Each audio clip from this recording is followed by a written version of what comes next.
we had decided to do a home birth.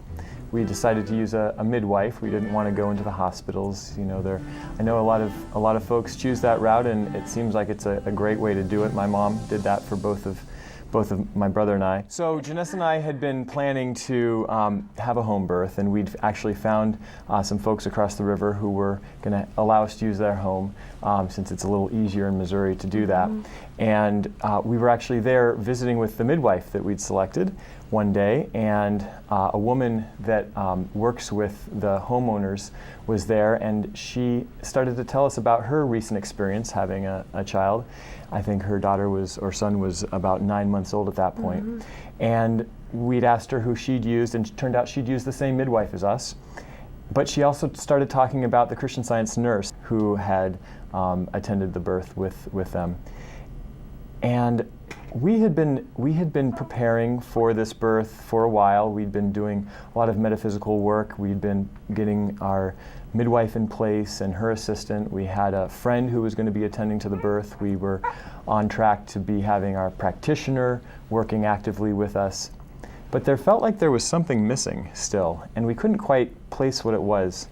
And I know when I heard this woman talk about, actually, it was how he had attended to them for the week following the birth, and how to do the first bath, and how to take care of some of the basics in nursing.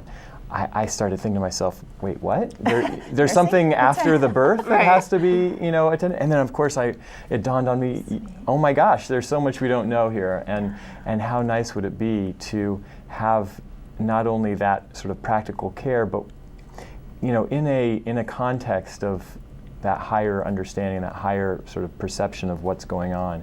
I mean, the whole, how to diaper, how to swaddle, how to bathe this child was just invaluable information for us. But during the birth, she was a rock spiritually and just kept me focused on what was going on spiritually. We had our Christian Science practitioner and our Christian Science friends and family supporting us.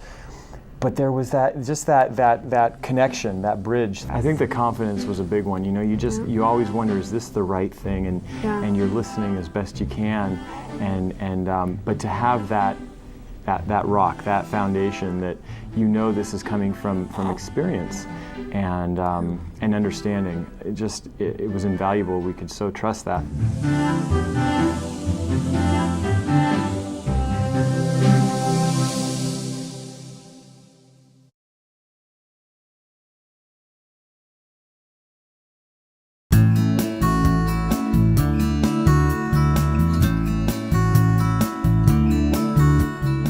This occurred about 3 or 4 weeks ago. We had a company that had come in town, and they were going to just be staying with us for the evening. I had started the grill already and had come back into the kitchen and was preparing one of the other dishes, and found where my wife had recently purchased a new cutlery tool, and I was anxious to use that to expedite my preparation. This cutlery tool came with a thumb guard, but I was anxious to use it and anxious to provide dinner for my guests, and so I moved right along with preparing the dish without using the thumb guard, and discovered pretty quickly the necessity for the thumb guard. And I cut my thumb on my right hand, but it really was not just a cut. I mean, I removed part of my thumb, and so I needed to tend to my situation, but still trying to tend to preparations, and I didn't wish to alarm my guest. I really didn't think at the time that it was going to be necessary for me to have some additional attention, and so I that evening stayed at home and had wrapped the thumb. But the challenge we'd had was that an additional challenge was that in trying to stop it from bleeding, it was also cutting off the circulation, so that wasn't working out very well either, so it was uncomfortable. So in any event, we finished the evening and went on to bed, and I woke up the next morning and my thumb was still bleeding. And so, at my wife's urging, she encouraged me to go to Peace Haven to seek a really professional care. And so I called Peace Haven, and they were happy to assist and ready to take me as soon as I arrived. When I first arrived, they can't necessarily tell the extent of the wound. But so I go into the outpatient room, and they begin to remove the gauze. The gauze that we had adhered to the wound. And so as they were removing that gauze, it re-aggravated the wound, and it bled again. So it was quickly apparent that this was an incident that needed to be handled by the professionals. I came back, I'm not sure if it was the next day or maybe 2 days later. I think it was probably 2 days later to have that bandage removed and have another put on. And already there was quickly evidence that it was healing. And so I just really required the 2 trips, and with a little training from them, was able to then, continue to bandage it myself at home. And they provided me with a few bandages that I needed to take home. For me, it was kind of the Martha and Mary experience. I mean, I had my guests that I dutifully wanted to serve, and wished to do that, but it was this was a lesson too for me to pause like Mary and turn to the Christ for the healing which I needed, and that healing occurred quickly. Just a few days ago, my wife, when she looked at my thumb again, she referred to me as her little lobster, because the flesh had been completely restored, and when she had first seen it, she was concerned that maybe the injury was so bad that there might be some problem with all of it going back. The services provided at Peacehaven was beyond what I guess my initial expectation was in terms of their professionalism, the metaphysical approach, and the supplies that they had that met the need.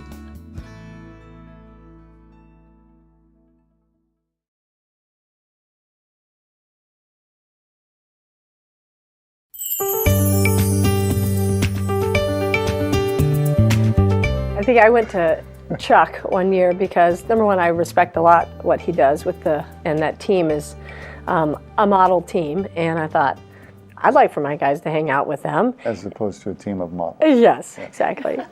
And so we started talking about just kind of coaching philosophies, and agreed on the best teammates are the ones who are the least selfish and most aware of their surroundings. And so we kind of came up with an idea of before we start practices, let's get things started on the right foot.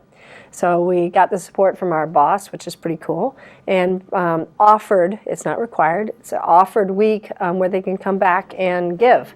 And we have, and the Peacehaven has been a piece that we've kept each time, and because it's just wonderful every year. And again, I think Marianne's being pretty generous in giving me too much credit in my role in getting it started. But she did approach me about this week of giving, and when she mentioned Peacehaven as an option, we jumped on it because I am, and my family and a lot of the kids on the team are big fans of what's happening down at Peacehaven, and we've relied on it from time to time and appreciate it so much. It seemed like a great place to go.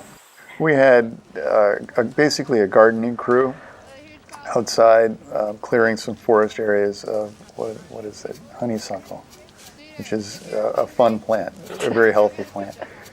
Clearing a forest area out, and then a group was working on stripping wallpaper and preparing some rooms to be redecorated. And then probably the single biggest group was the manicure group. Why don't you? Yeah, Nails for Nana is one of their favorite things to do, and it's super fun when you convince someone at Peacehaven to get their nails done. Because you go in and they all want a muted flesh color, pink, and then by the time those college girls have finished with them, they're accepting some wilder colors, which is a lot of fun.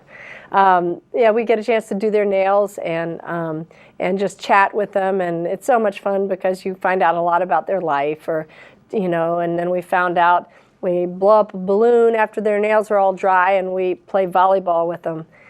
Find out what sports they did when they were young, or you just find out so much. They start telling their stories, and their lives are so rich and full, and the kids just eat that part up. One of my athletes this morning, and this is several days after the visit, made a connection with healing and smiling. and she'd read an article, it was one of the periodicals, she couldn't remember which one, and I didn't read it, that healing was like a smile bubbling up from within. And she said, and when we were at Peace Haven singing, and we were hearing the residents joining in the singing, I couldn't help but smile. And she said, it was just a constant, ready smile. And she made that metaphysical connection, saying that she at that moment knew that even if healing wasn't happening in her experience, I don't think she was working on anything, but she knew that those smiles and that sort of irrepressible smile rising up, bubbling up from within, meant that healing was going on, within the building. And she shared that and loved every minute of it.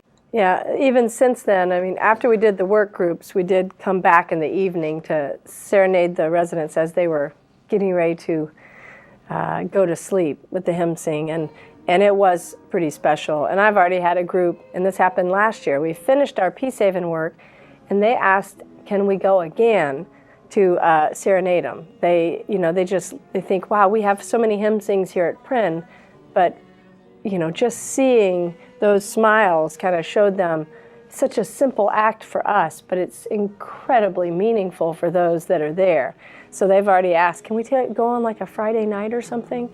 So that's pretty cool when a group of college kids ask to use their Friday night to go and typical college. Yeah, kids. Yeah.